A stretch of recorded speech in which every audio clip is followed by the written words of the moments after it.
हमारे YouTube channel एडुपुर exam में हार्दिक स्वागत है। और आज मैं बताने जा रहा हूं कि मैंने किस तरह से नौकरी में रहते हुए बिहार दरोगा की परीक्षा 3 बार पीटी और मेंस क्वालिफाई किया है। आज इसी पर हम चर्चा करेंगे और आपको बताएंगे कि कैसे कम समय में तैयारी की जाती है। बहुत छात्र कर रहे थे सर आप बता दीजिए, मैं बहुत दिन से ऑनलाइन नहीं आ पाया था, व्यस्तताएँ थी, नौकरी का प्रोसीजर, इसमें तमाम जिम्मेदारियाँ थी। तो चलिए आज बताने जा रहे हैं किस तरह से आप कम समय में सुनिश्चित ढंग से सुनियोजित ढंग से आप तैयारी कर सकते हैं। और मैंने कौन कौन सी किताबें पढ़ी हैं। मैंने लगातार 3 बार 18 का एसआई पीटी और एसआई मेंस निकाला, दौड़ में नहीं आ पाई, बीमार हो गया। दूसरी बार निकाला बिहार दरोगा का एसआई पीटी और मेंस। तीसरी बार इस बार ही निकाला था, लेकिन मेरा राजस्व अधिकारी में सिलेक्शन होने की वजह से मैं नहीं गया फिजिकल देने। और मैं बताऊंगा किस तरह से मैंने दूसरे वीडियो में एनटीपीसी में 95% मार्क्स प्राप्त किए हैं और बिहार में मैंने कैसे 91% से ज़्यादा नंबर पाए हैं। तो आज सिर्फ चर्चा होगी बिहार दरोगा पर कि किस तरह से मैंने लगातार 3 बार नौकरी में रहते हुए कम समय के अभाव में टाइम मैनेजमेंट करके और पीटी और मेंस दोनों क्वालिफाई किया है। तो देखिए इसमें सबसे बड़ी बात है कि हमारा ये जरूरी नहीं कि हमें क्या पढ़ना है, हमें ये जानना जरूरी है कि हमें क्या पढ़ना है। हमें बहुत अधिक पढ़ना जरूरी नहीं होता परीक्षा पास करने के लिए। आप कम पढ़िए और उसी को बार बार पढ़िए, पर हाँ उसके लिए हमें कुछ प्रिपरेशन करना होगा, कुछ तैयारियां करनी होगी। और मैं बता रहा हूँ कि जब भी आप ऐसे तैयारियों में जुड़ जाते हैं तो आप आसानी से, मैं जिस तरह से बता रहा हूँ पढ़ेंगे तो आसानी से दोहरा लेंगे। देखिए मेरा सिद्धांत है मोर रीडिंग करने की जरूरत नहीं है, लेस रीडिंग मोर रिविजन। थोड़ा पढ़िए लेकिन उसको बार बार पढ़िए। और इसके लिए चाहिए ऑथेंटिक बुक और बुक से पहले सिलेबस। देखिए किसी भी तैयारी का सबसे महत्वपूर्ण काम होता है सिलेबस हमारे हाथ में होना चाहिए। मैं देखता हूँ बहुत छात्र हैं बिना सिलेबस हाथ में लिए तैयारी में जुड़ गए हैं, उनको क्या पढ़ना है क्या नहीं पढ़ना है ये भी मालूम नहीं है। तो सबसे पहली बात है मैं 2 चीज़ें बताऊंगा। जब भी आप तैयारी में जुटिए तो 2 चीज़ें आपके हाथ में होना चाहिए।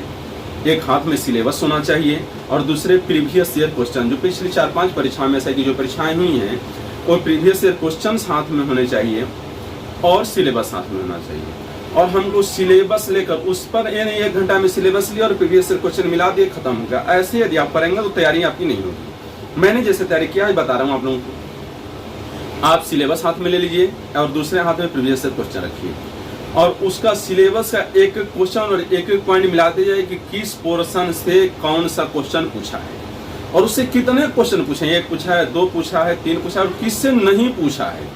इसका आप पहले आकलन कीजिए, मूल्यांकन कीजिए कौन सा चैप्टर ज्यादा इंपोर्टेंट है जिससे आपको पढ़ना जरूरी है और जिससे पेपर बार बार बिहार दरोगा एग्जाम में पूछा जा रहा है। तो इसके लिए आप 2 दिन 4 दिन 5 दिन कम से कम समय दीजिए और सिलेबस का एक पॉइंट आपको याद हो जाना चाहिए कि यह सिलेबस है और यहाँ से क्वेश्चन ज्यादा बना। और पहले नोट्स कीजिए कि किस चैप्टर से कितने क्वेश्चन उठा रहा है बीपीएससी।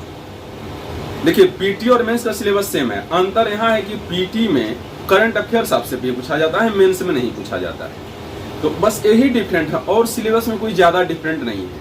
तो मैं बताऊंगा कैसे तैयारी करेंगे। तो पहला चरण हमारी तैयारी का होता है, पहले हमको अपने हाथ में एक सिलेबस ले लेना है और प्रीवियस ईयर क्वेश्चन ले लेने हैं और सिलेबस का एक बिंदु और एक क्वेश्चन मिलाकर नोट करते जाना है पन्ने पर कि किस चैप्टर से कितने क्वेश्चन पूछे जा रहे हैं और पूछे गए हैं और किस चैप्टर से नहीं पूछे गए हैं। ये ध्यान दोनों रखना है, किससे पूछे गए हैं और किससे नहीं पूछे गए हैं।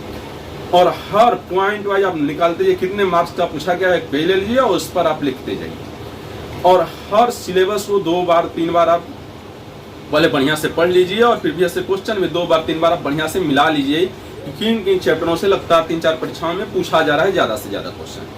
यदि जब आप इतना कर लेते हैं तो फिर आपको पढ़ना आसान हो जाता है और बुक ढूंढना आसान हो जाता है। देखिए बाजार में बहुत बुकें हैं, भीड़ है, उन बुकों के चक्कर में आप मत पढ़िए। आज मैं कुछ ऑथराइज्ड बुकें बताऊंगा। मैं देखिए यहाँ पीसीएस की तैयारी की पूरी तरह बात नहीं बताऊंगा क्योंकि पीसीएस में डिस्क्रिप्टिव भी क्वेश्चन होते हैं, उसके लिए मैंने दूसरी तैयारी की थी। लेकिन इसके लिए बताऊंगा कि इसके लिए क्या पढ़कर बिहार दरोगा की एग्जाम आप लगातार मैंने 3 बार निकाला नौकरी करते हुए कम समय में। जॉब में हूँ, गवर्नमेंट जॉब में, लेकिन फिर भी मैंने निकाल लिया। मुझे रात में समय मिल पाता है, मेरी सुबह शाम ऑफलाइन क्लास भी रहती है। तो मैंने कैसे निकाला लगातार 3 बार पीटी और मेंस। आज वो बुक बताऊंगा किन बुकों का अध्ययन किया और कैसे किया। तो पहला चरण मैंने यह किया कि सिलेबस हाथ में ले लिया और प्रीवियस ईयर क्वेश्चन लिया और सादा पेज लिया और उस पर लगातार 4 से 5 दिन समय दिया और एक एक बिंदु को नोट किया कि कहाँ से किस चैप्टर से कितने क्वेश्चन पूछा जा रहा है और किस चैप्टर से नहीं पूछा जा रहा है और लगातार किन सालों में कौन कौन क्वेश्चन किस भाग से रिपीट हुए हैं और किस भाग से रिपीट नहीं हुए हैं। इतना जब यदि आप मिला लेते हैं तो फिर आपको पढ़ना आसान हो जाता है। देखिएगा, मैं बता रहा हूं, देखिए अभयारण्य और राष्ट्रीय उद्यानों का क्वेश्चन हर पेपर में आ रहा है। परियोजनाएं, कौन कौन सी परियोजनाएं किस राज्य में संचालित हैं, किस नदी पर संचालित हैं, ये हर साल 2-3 क्वेश्चन पूछ रहा है। परमाणु ऊर्जा संयंत्र के बारे में पूछ रहा है, कोयला ऊर्जा संयंत्र के बारे में पूछ रहा है, कौन कौन है, जल ऊर्जा संयंत्र कौन कौन है। तो आप जब सिलेबस लेंगे तो आप देखेंगे और प्रीवियस क्वेश्चन लेंगे, हाँ सर जो बता रहे हैं इनसे तो लगातार क्वेश्चन, देखिए पीटी में भी बन रहा है, मेन में इसमें भी बन रहा है। तेल शोधक कारखाने कहाँ स्थित है, ये सब भी पूछ रहा है, कौन कहाँ कहाँ स्थित है। तो आप ये सब चीजें, कृषि कौन कहाँ होती है, स्थानांतरित कृषि से लेकर कौन कहाँ होती है, ये भी देख लेंगे पोर्शन। तो ये नदियों का उत्पत्ति स्थल पूछता है, कौन नदी कहाँ से बहती है, ये सब देखिए, ये मैं पॉइंट बता रहा हूँ। इनसे आपको हर साल क्वेश्चन पीटी में भी मिलेंगे 4-5 क्वेश्चन और मेंस में मिलेंगे क्वेश्चन। अभयारण्य से, राष्ट्रीय उद्यानों से, विभिन्न परियोजनाओं से, नदी बांधों से, परमाणु संयंत्र से, जल संयंत्र से, इनसे क्वेश्चन बहुत ज्यादा पूछा जा रहा है। फिर बौद्ध धर्म और जैन धर्म से, इतिहास में आप आएंगे तो बौद्ध धर्म और जैन धर्म से ऐसा कोई साल नहीं जिससे क्वेश्चन 2-3-4 पूछ लिया जा रहा है। तो आप हमेशा पहले सिलेबस हाथ में लेंगे और वो हर इम्पोर्टेंट टॉपिक नोट करेंगे और प्रीवियस ईयर क्वेश्चंस लेंगे और नोट करेंगे किस चैप्टर से कितने नंबर क्वेश्चन बन रहा है और किस चैप्टर से कितने नंबर का नहीं बन रहा है, उस पर उसके अनुसार समय हमको देना है। जब आप सिलेबस अपने हाथ में ले लेंगे, इतना कर लेंगे, तो समझिए आपकी तैयारी का पहला चरण आपने 20% बाजी जीत लिया है। अब चलते हैं दूसरे चरण पर, करंट अफेयर्स। मैं भी पीटी पर चर्चा करूंगा, इसके बाद मेंस पे करंट अफेयर्स की तैयारी कैसे किया मैंने। तो देखिए, बहुत ज़्यादा बुकें बच्चे पढ़ते हैं और उसमें उलझ जाते हैं। मैंने बहुत ज़्यादा चैनल भी फॉलो नहीं किया, मैंने सिर्फ 2 बुक पढ़ी। एक पढ़ा प्रतियोगिता दर्पण और दूसरा मैं हर महीने स्पीडी लेता हूँ। यही 2 बुक मैं लेता हूँ और इसी को बार बार पढ़ता हूँ। स्पीडी क्यों मैं लेता हूँ, क्योंकि स्पीडी से हमको तथ्य मिल जाते हैं और प्रतियोगिता दर्पण से हमको उसके बारे में थोड़ा सा विस्तृत अध्ययन करने की जानकारी मिल जाती है। तो मैंने हमेशा करंट अफेयर्स की तैयारी के लिए, चाहे बीपीएससी की हो, जेपीएससी की परीक्षा हो या रेलवे की परीक्षा हो, यही 2 बुक हमेशा फॉलो किया है, स्पीडी और प्रतियोगिता दर्पण। दोनों एक से काम नहीं चलेगा, इसमें सिर्फ तथ्य मिल जाएंगे, लेकिन इसमें थोड़ा सा डिटेल वर्णन दिया है तो आपको दोनों पढ़ना होगा, ज्यादा बेहतर रहेगा आपके लिए। तो ये 2 बुक आप जरूर हमेशा पढ़ें। और तीसरा मैंने क्या किया करंट अफेयर्स की तैयारी के लिए, मैंने एक ऐप डाउनलोड किया है जागरण जोश नाम से। आप देखिए मैंने कौन कौन सी बुक पढ़ी करंट अफेयर्स की तैयारी के लिए मैं बता देता हूं, और आप इन बुकों को मैंने अभी दिखाया आपको। करंट अफेयर्स की तैयारी के लिए मैंने 3 पार्ट चुने थे। एक स्पीडी ले लिया मैंने हर महीने का, और दूसरा प्रतियोगिता दर्पण मैंने पढ़ाई किया, और तीसरा एक आता है जागरण जोश। इसका ऐप आता है, मैंने ऐप डाउनलोड कर लिया और इसमें डेली क्विज आता है। एक क्विज मैंने किया, इसमें टेस्ट दिया मैंने, तो मुझसे मेरा करंट अफेयर्स डेली का डेली तैयार हो जाता था। और एक न्यूज़पेपर भी आपको पढ़ना जरूरी है, तो मैंने दैनिक जागरण का नेशनल एडिशन डेली, इस पर आधे घंटे समय दिया। जो मेन टॉपिक है उसको पढ़ लिया। दैनिक जागरण का राष्ट्रीय संस्करण, इसका ऐप मैंने डाउनलोड किया है मोबाइल में। आपको शहर में है तो पेपर लीजिए, नहीं है तो मोबाइल में ऐप है, ये दोनों ऐप आप डाउनलोड कर लीजिए। दैनिक जागरण का राष्ट्रीय एडिशन मैंने पढ़ा न्यूज़पेपर में, और जागरण जोश पर मॉक टेस्ट दिया और डेली का क्विज टेस्ट दिया। और स्पीडी और प्रतियोगिता दर्पण, देखिए पीटी के लिए आप करंट अफेयर्स को नजरअंदाज नहीं कर सकते हैं, 20 से कम क्वेश्चन नहीं पूछा जाता है, तो आप इतना ध्यान देंगे। मैंने इन बुकों की पढ़ाई की, देखिए मैंने बताया है, एक प्रतियोगिता दर्पण हिंदी मासिक आती है, इसको आप ले लीजिए, दूसरा स्पीडी लीजिए, एक पर्याप्त है। और ये 2 एडिशन यदि आप पढ़ लेते हैं तो और बेहतर हो जाता है करंट अफेयर्स आपको पढ़ने के लिए। तो करंट अफेयर्स के लिए इतनी तैयारी पर्याप्त है, मैं समझता हूँ इससे ज्यादा आपको पढ़ने की जरूरत नहीं है। यदि आप यही बुक पढ़ लीजिए और जो भी लीजिए उसको बार बार पढ़ने की कोशिश कीजिए, इंपोर्टेंट पॉइंट नोट्स कर लीजिए। और यदि आप ये जागरण जिस पर क्विज देते हैं तो मैं समझता हूँ करंट अफेयर्स डेली का डेली एनालिसिस हो जाता है। कितना आप जान पाते हैं, नहीं 2 बार 3 बार दीजिए, डेली कीजिए, 10 मिनट काम है और आपका करंट अफेयर्स भूलेगा ही नहीं। ज्यादा चैनल मैंने नहीं किया। अब चलते हैं मैंने कैसे इतिहास की तैयारी की। इतिहास से बहुत क्वेश्चन पूछा जा रहा है, तो मैं बताऊंगा इतिहास के लिए 3 पार्ट है उसमें। देखिए मैंने प्राचीन इतिहास कैसे तैयारी की, पहले इस पर चर्चा करूंगा, फिर मध्यकालीन इतिहास कैसे तैयारी की, इस पर चर्चा करूंगा, और मॉडर्न इतिहास की कैसे तैयारी की, आधुनिक इतिहास की कैसे तैयारी की। देखिए नीचे वाला जो पोर्शन है बड़ा इंपॉर्टेंट पार्ट है। यदि ये तीनों की तैयारी के बारे में आज मुझसे जानना चाहते तो मैं सच्चाई बता देता हूँ। मैंने इसके लिए एक बुक है बिपिन चंद्रा का, मैं दिखा देता हूँ आप लोगों को। आधुनिक भारत का इतिहास, आधुनिक भारत का इतिहास। देखिए, मैं स्पेक्ट्रम उतनी मोटी बुक की सलाह आपको नहीं दूंगा, उतनी मोटी बुक पढ़ने की जरूरत भी आपको नहीं है। एक ही बुक लीजिए जिसको और इसको बार बार पढ़िए। देखिए, यही है आधुनिक भारत की इतिहास, पतली बुक है, लेकिन समझिए कि बाइबिल है। जो टीना डोबी जो 2015 की इंडिया टॉपर रही हैं, उन्होंने भी आज देखिए यही बुक पढ़ा था, बार बार पढ़ा था उसको। और ये पीसीएस ही नहीं, देखिए बिहार दरोगा क्या एमपीएससी लेता है पेपर, तो ये बुक आप पढ़ जाएंगे, इसको बार बार पढ़िए। आप बिहार दरोगा की परीक्षा के लिए बाइबिल है, समझिए किसी भी आपकी परीक्षा के लिए बाइबिल है। तो मैंने ये बुक पढ़ी, आधुनिक भारत का इतिहास, और इसको बार बार पढ़ने के बाद मैंने घटना चक्र का कोई सा मॉक पेपर दीजिए, टेस्ट पेपर दीजिए, पर्याप्त है। ये सबसे ज्यादा इम्पोर्टेंट टॉपिक, हमसे सबसे ज्यादा प्रश्न इसी से पूछा जाता है, आधुनिक भारत के इतिहास से।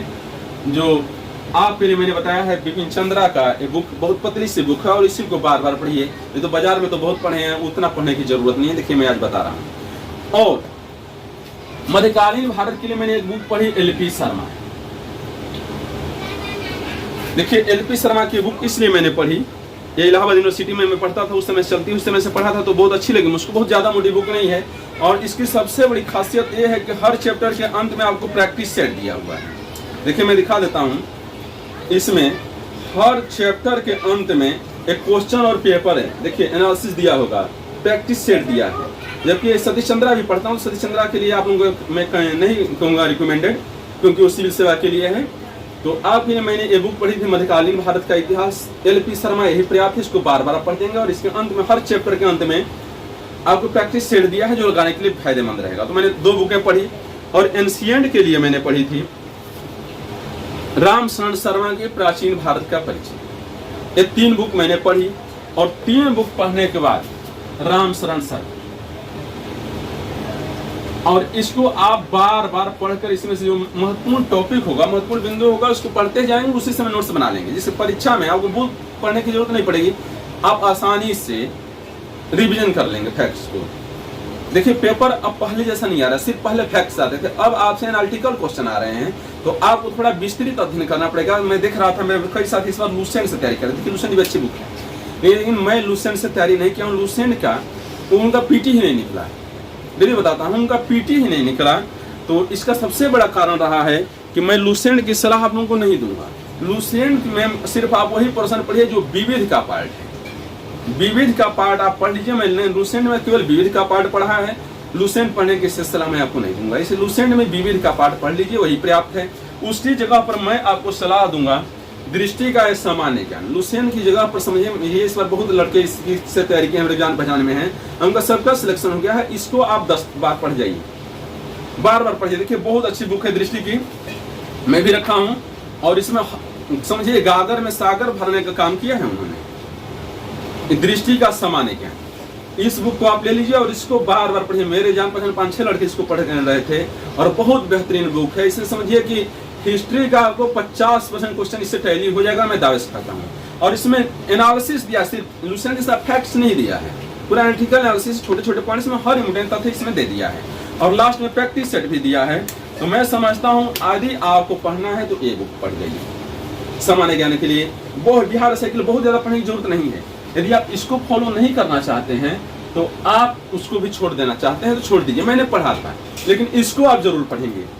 ये बुक बाइबिल है, समझिए बिहार दरोगा के लिए। इसमें 50% क्वेश्चन आपका मिल जाएगा किसी भी टॉपिक से, तो आप इस बुक को जरूर पढ़ेंगे। दृष्टि पब्लिकेशन की बुक है सामान्य ज्ञान। देखिए, मैंने पढ़ा है और मैं आपको बता रहा हूँ। अब देखिए, करंट का हो गया, हिस्ट्री का और सामान्य ज्ञान का मैंने बता दिया। लूसेंट का सिर्फ आप विभिन्न का पार्ट पढ़िए। मैंने देखा, मेरे एक मित्र हैं, 2-3 मित्र हैं जो लगातार लूसेंट रात दिन रट रहे, तुमसे पीटीएन निकल पाया। देखे होंगे इस बार का पेपर जो आया था पाली पाली का, मेरा पाली पाली में पढ़ा था, कैसा क्वेश्चन आया था, हालत खराब कर दिया आयोग ने।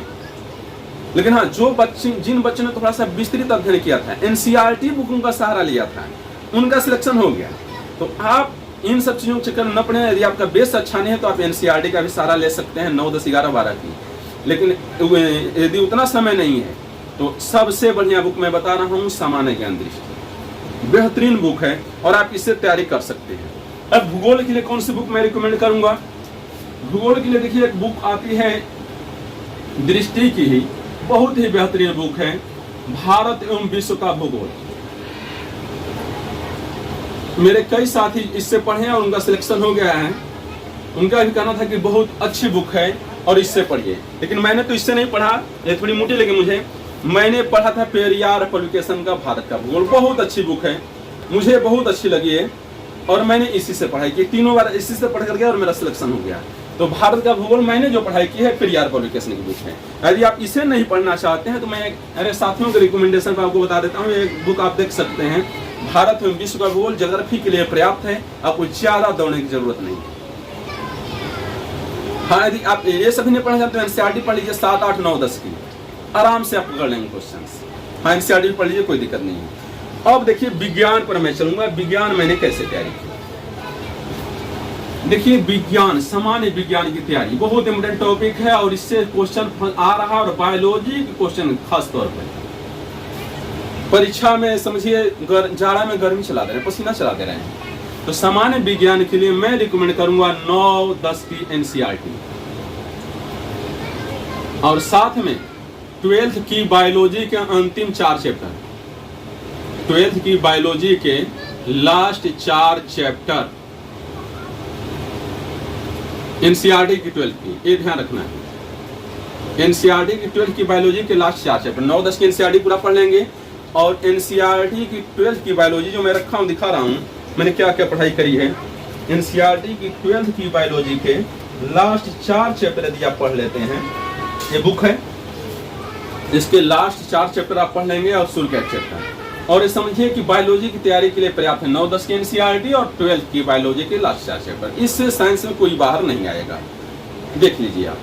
हाँ, परंतु देखिए एथेंटिक बुक तो पढ़ ही रहे हैं, लेकिन इसके साथ आप सॉल्व पेपर भी बनाइए, वो होता है घटना चक्र का। देखिए मैं हर विषयों का घटना चक्र का सॉल्व पेपर रखा हूँ, ये सामान्य विज्ञान का मैं यही पढ़कर जाता हूँ, और किसी भी आयोग की परीक्षा हो एनसीईआरटी फॉलो करता हूँ, 9, 10 और 12th की बायोलॉजी और एक घटना चक्र का हल प्रश्न पत्र, जिसमें आपको हर राज्यों का दिया है पेपर सेट, 1990 से 2020 तक का है मेरे पास है, पिछले साल का है।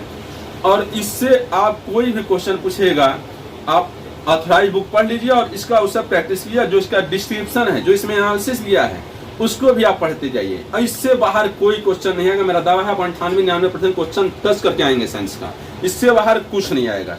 तो साइंस के लिए यही हो गया 9, 10 एनसीईआरटी, 12th की बायोलॉजी के लास्ट 4 चैप्टर और घटना चक्र का 7 प्रश्न, बस यही देखना है। हल प्रश्न पत्र सामान्य विज्ञान का आप ये ले लेंगे, आपकी विज्ञान की तैयारी इससे पूरी हो जाएगी। जो 20 क्वेश्चन बन रहे हैं आराम से आप इसे पकड़ लेंगे। अब देखिए ज्योग्राफी के लिए भी आप इसका ले लेंगे घटना चक्र का, इसको बुक पढ़ना जरूरी नहीं है, इसके साथ हल प्रश्न पत्र भी बनाना जरूरी है। घटना चक्र का हल प्रश्न पत्र देखिए मैंने ये भी रखा है और मैं बताया हूँ भारत एवं विश्व का भूगोल, इसमें पिछले 30 सालों में जितनी परीक्षाओं में क्वेश्चन पूछे गए हैं आयोग की, और सारा दिया है और उनका विस्तृत वर्णन भी किया है। तो आप ये बुक पढ़ने के साथ, दृष्टि पब्लिकेशन की भारत एवं विश्व का भूगोल पढ़ने के साथ आप इसका प्रैक्टिस जरूर लगाएंगे। हाँ, नहीं लगाएंगे तो देखिए प्रैक्टिस जरूरी है, इसके साथ एमसीक्यू भी देंगे, मल्टीपल चॉइस क्वेश्चंस जो होता है उसका भी आप टेस्ट देखिए रहेंगे, डेली का डेली लगाएंगे, इतना समय जरूर देंगे।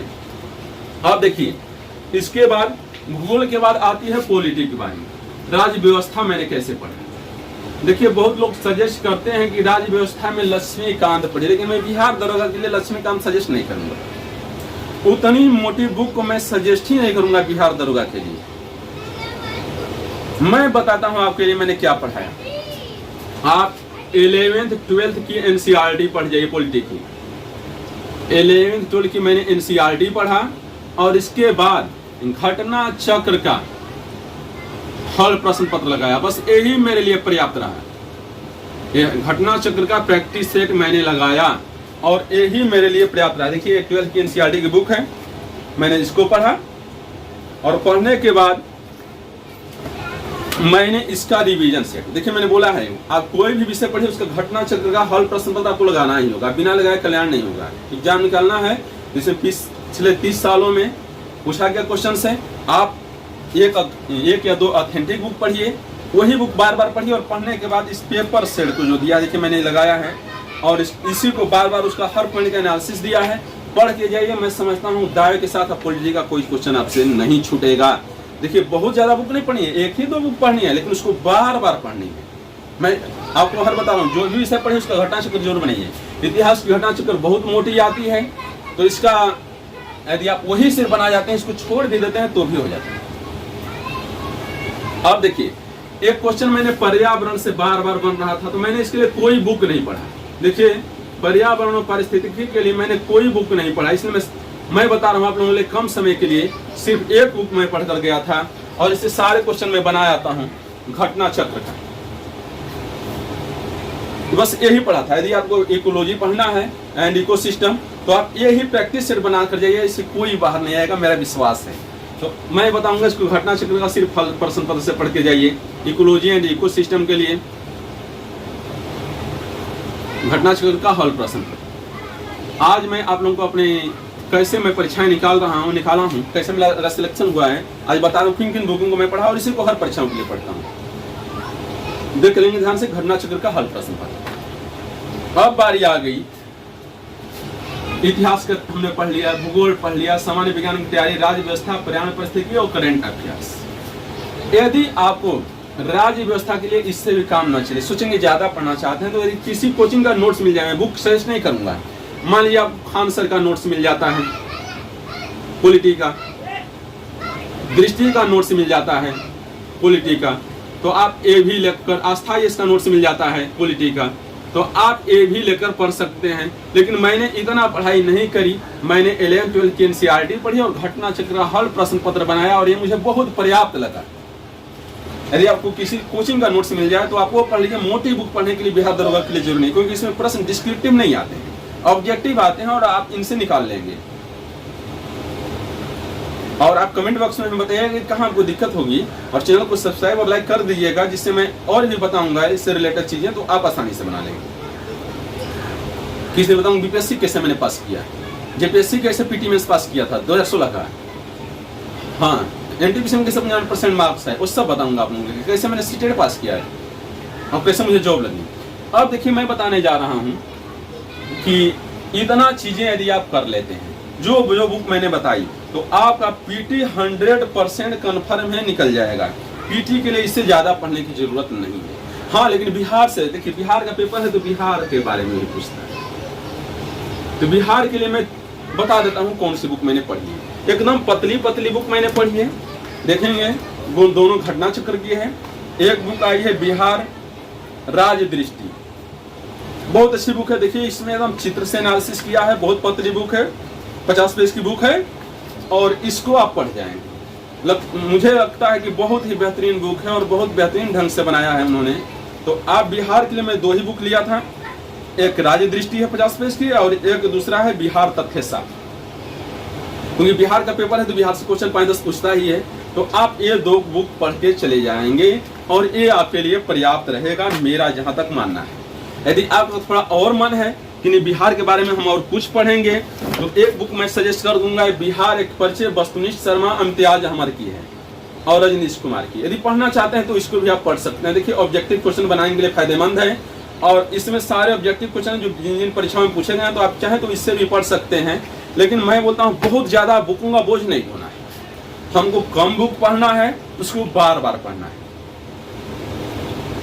हाँ मैं बता देता हूँ रीजनिंग के लिए कहाँ से मैंने तैयारी की। रीजनिंग में बहुत ज्यादा वो मैटर नहीं करता है। आप देखिए तो बिहार के लिए मैंने बता दिया, घटना चक्र तथ्य दृष्टि ले लिया, 2 बुक पतली पतली, आपको इतना ध्यान रखेंगे, बस इतना ही पढ़ना था। थोड़ा सा जाएंगे जब आप पढ़ने, तो उसमें जनसंख्या से क्वेश्चन पढ़ के जाएंगे। जनसंख्या के लिए मैंने परीक्षा वाणी का एक पतली सी बुक रखी है,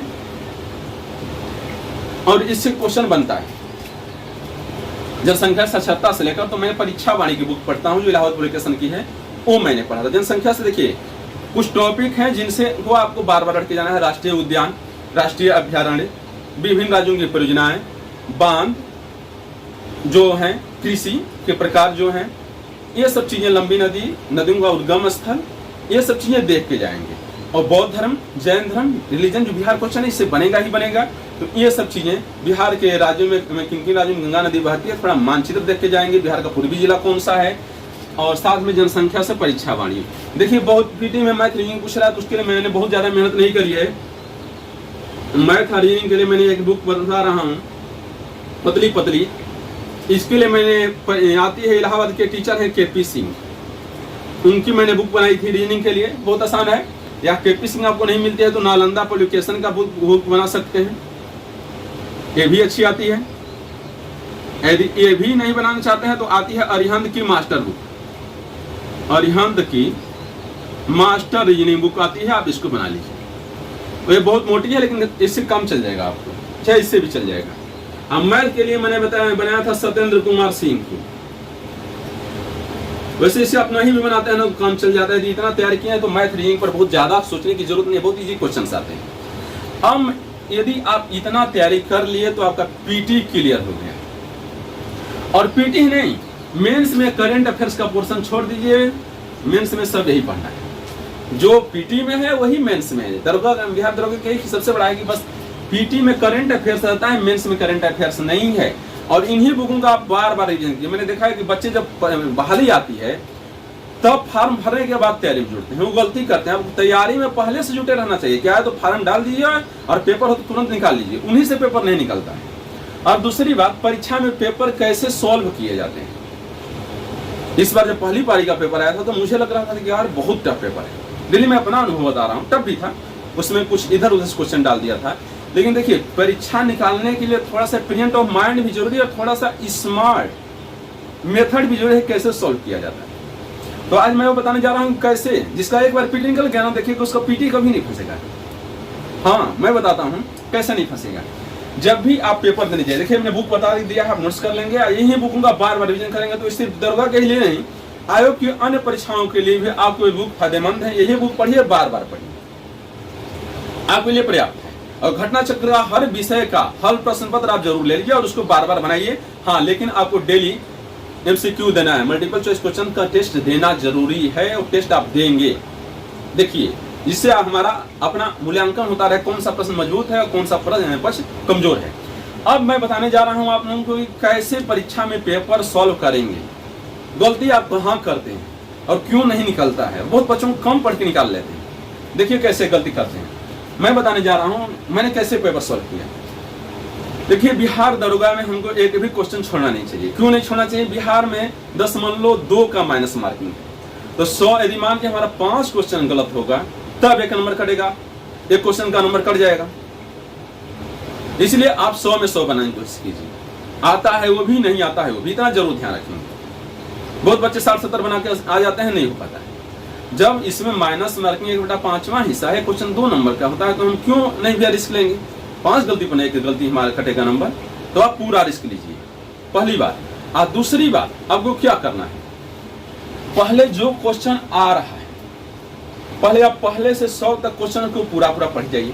पहले एक बार आप पेपर पहले पूरा पढ़िए, बनाने की कोशिश मत कीजिए। और एक बार पढ़ेंगे, देखिए पेपर 3 तरह से हल किया जाता है। पहले आप क्वेश्चन पूरा पढ़ेंगे, बहुत ऐसे क्वेश्चन मिलेंगे जिनका एक ही बार में आंसर आएगा, उनको आप रंग देंगे, क्लियर हो गया। एक बार क्वेश्चन पढ़े, रंग दिए, वो क्लियर हो गया एक ही बार में। देखिए हर पेपर में ऐसे क्वेश्चंस आते हैं जो एक बार में पढ़ेंगे और आंसर मिल जाएगा, उनको हम रंगेंगे। पहले 100 तक पढ़िए। दूसरी बात, अब हम वो क्वेश्चन पढ़ेंगे जिनमें हमको 2 ऑप्शन आ रहा होगा या 3 आ रहा होगा या नहीं आ रहा होगा, चाहे 2 आ रहा होगा 2 नहीं आ रहा होगा, तो उसमें हम एलिमिनेट करेंगे।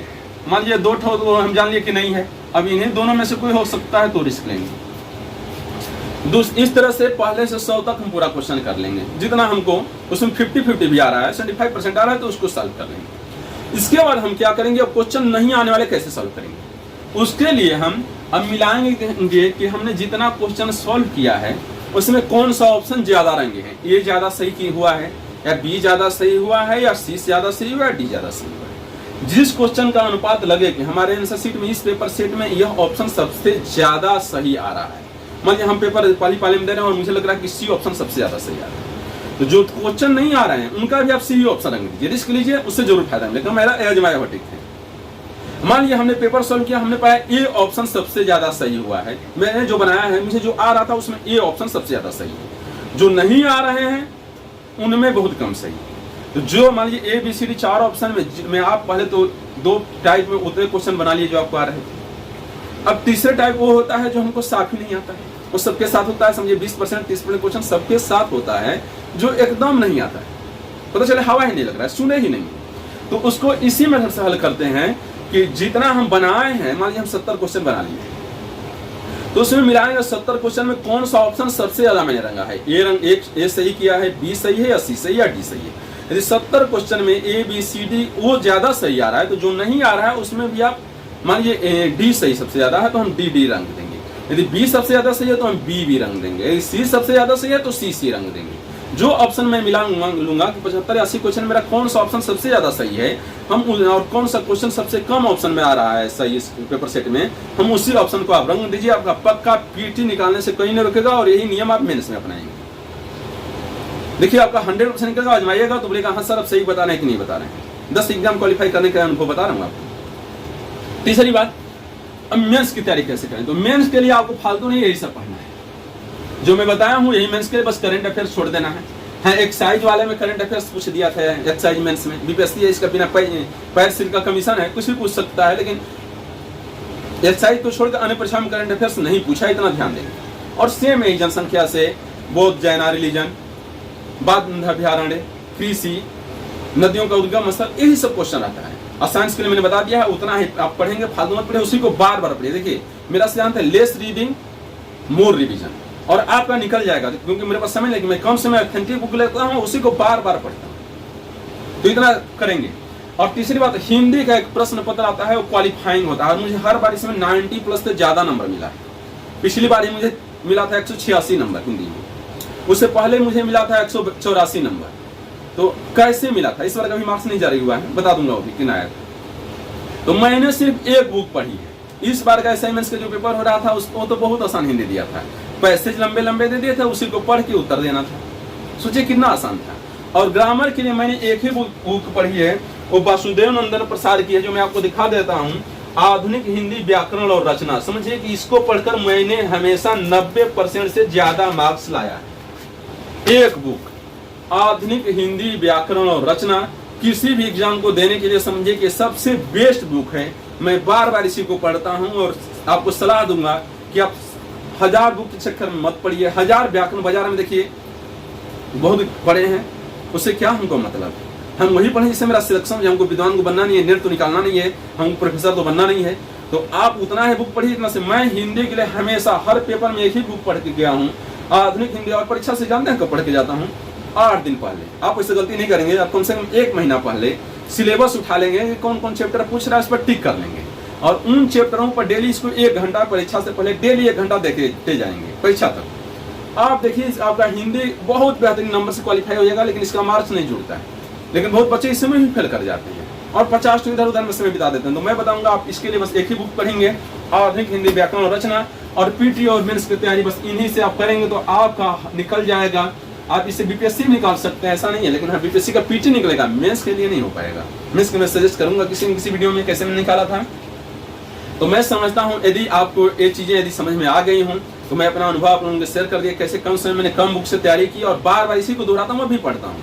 तो पहली बार तो मैं बीमार हो गया था, बार पेपर से फिजिकल देने नहीं गया, दूसरी बार भी नहीं गया, रिजल्ट कैंसिल हो गया था, वो भरने में थोड़ा सा ब्लड खर्च दिया था, 700 रुपये का हुआ था, उसमें मेरा भी हो गया था। तीसरी बार इस बार भी नहीं गया, क्योंकि मेरा रेवेन्यू इंस्पेक्टर ऑलरेडी हो चुका है, और मैं पहले से गवर्नमेंट जॉब में हूँ, तो इसलिए फिजिकल देने फिर नहीं किया था। तो मैं अपना एक्सपीरियंस बता रहा हूँ कि कैसे आप SI का पेपर लगातार 3 बार मैंने कैसे निकाला, आप निकाल सकते हैं। और आगे भी जानकारियों के लिए मैं इस मैथ रीजनिंग भी पढ़ाता हूँ बच्चों की तैयारी के लिए, कि आप मेरा चैनल को लाइक सब्सक्राइब और शेयर कर दिए। कमेंट बॉक्स में जरूर बताइए कि मैंने क्या सलाह दिया, राय अच्छा लगा कि नहीं लगा, क्या आपको और चाहिए। तो चलिए फिर मिलते हैं, और लाइक सब्सक्राइब और शेयर कर दीजिएगा। तब के लिए गुड नाइट।